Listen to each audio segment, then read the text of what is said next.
What's up, YouTube land? Welcome back, everybody. And for all the newcomers, thank you for tuning in. I'm Robert from Emerging Underground Productions, and in today's video, we are going to be discussing whether or not you need a CloudLifter for the Shure SM7B.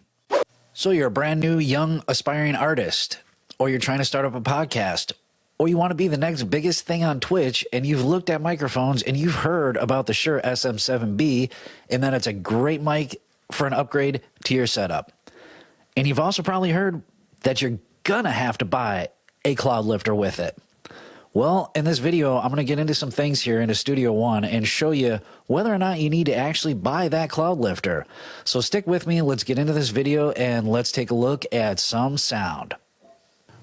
All right, so the reason I said let's look at some sound is because I wanted to bring up Studio One so that way you guys can actually see the waveforms and see what I'm talking about. This is the input on the Shure SM7B with the CloudLifter, and I'm going into the Audient ID44 audio interface, and my pre is at roughly 2 o'clock, in between 2 and 3.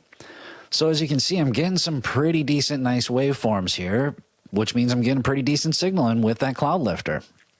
So let's look at it without the CloudLifter, and let's listen to it without the CloudLifter. All right. All right, so here we are back in Studio One, and here we are using the Shure SM7B through the Audient ID44 without the CloudLifter. How you doing? Can you hear me? I take turtle shells and I make them into bowls, and then I wear them on my head. All right, let's get back to where you can hear me. As you could see from that last little clip there, that it was really hard to hear me, and you could also see in Studio One that, man, I was not getting much audio in there. And again, I was at the same settings as that first audio that I showed you. I had the Shure SM7B plugged into my Audient ID44 interface. I had the pre at the same exact spot in between the 2 and 3 marker, and yeah, not much audio. But in case if you're curious on what I said, I'm going to show you. All right, so here we are back in Studio One, and here we are using the Shure SM7B through the Audient ID44 without the CloudLifter. How you doing? Can you hear me? I take turtle shells and I make them into bowls, and then I wear them on my head. All right, let's get back to where you can hear me. You're probably sitting there wondering to yourself how I got it that loud or how many plugins I threw on it to get it that loud. Well, in Studio One, I didn't have to throw in any plugins. But if you're in another program, all you got to do is grab a gain plugin and turn it up plus 24. Let me show you right here what I'm talking about. Here we are back in Studio One, and as you can see, I have this track right up here where you can actually see waveforms. That was the first audio clip that you guys listened to, and that was the Shure SM7B with the CloudLifter. This one down here that looks like a straight line, like there is nothing on it, that's the one without the CloudLifter. So let's give it a listen again without the plus 24 dB on the input gain.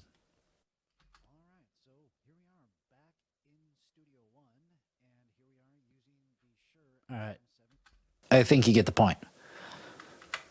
So now again, this is just the input gain. It's right here. See where this wrench is? If you want to get it on your faders here, just go here, input controls, and make sure that that box is checked. So that way it says show input controls. Then go right here. And since I already know you need 24 more dB, and that's all you can get out of the input control, bam. Plus 24 dB. Now, let's go ahead and listen to it. All right, so here we are back in Studio One, and here we are using the Shure SM7B through the... All right, pretty damn close, huh? Let's give a listen to the other one, so that way, you know, we got a little A-B in. We know what we're listening to. So here's the original audio. This is the first Shure SM7B with the CloudLifter. All right. So the reason I said let's look at some sound. All right, now let's go ahead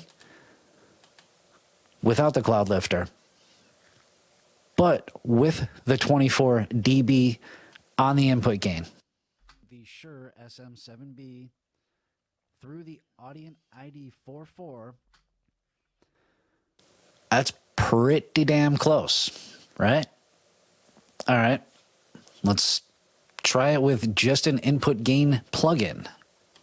So let's highlight this track, duplicate track complete, bring that to 0, gain plugin right here, throw it on the insert.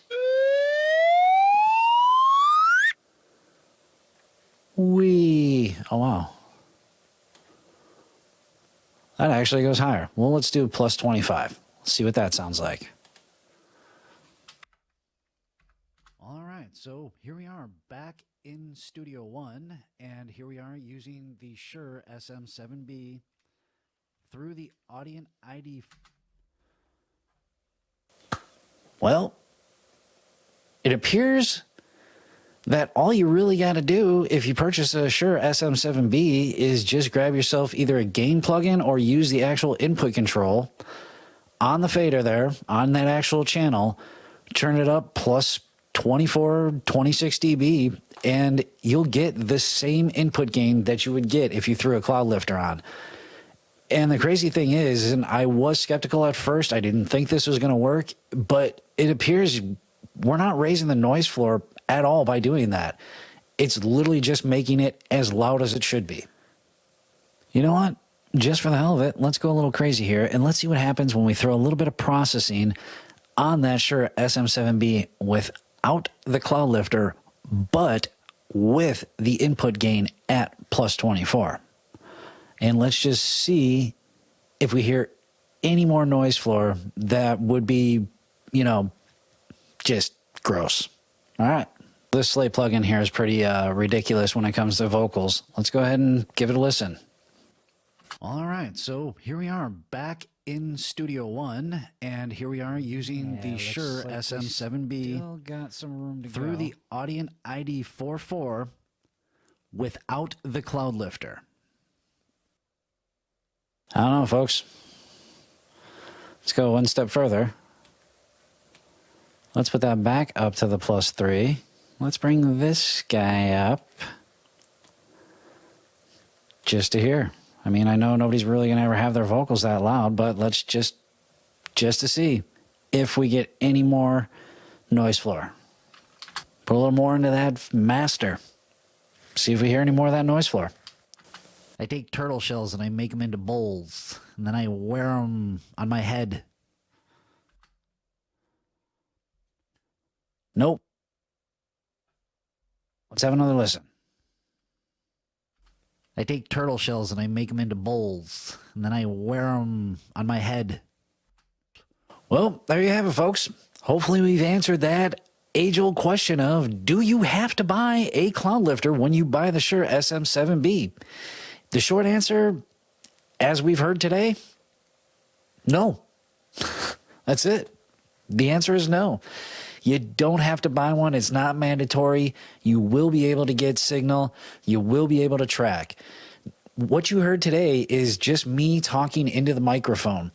Now imagine if you actually had a singer that was belting into this thing, or you had this up against a guitar cab, or you had it right next to a snare, or this was in front of a Twitch streamer that was screaming at the other guy that just flashbanged him. You're going to get enough signal out of this guy that you're going to be able to lay down some tracks.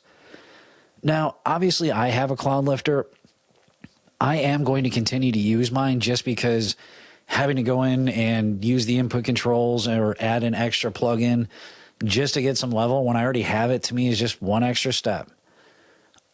So I say if you got the money and you want to, why the hell not? Go ahead, grab the thing. But as you can see, it's not mandatory. If you got yourself a decent audio interface and you plug that mic in and you just give some level to the guy and throw the input gain on or throw a gain plug in, you can use this guy right out the box. Well, that wraps it up for this week's video on do you need a CloudLifter with the Shure SM7B? And like we've heard, the answer is no. Also, again, I am Robert from Emerging Underground Productions, and I just would like to thank everybody for watching this video. And if there's anything else in Studio One, or if there's anything else just in the audio world or the home studio world in general that you guys would like to know, please leave a comment down below. If you liked anything from this video, like, subscribe, and hit that bell notification for future videos. All right, I'm out. Take it sleazy. I wear them on my head. Nope. Let's have another listen.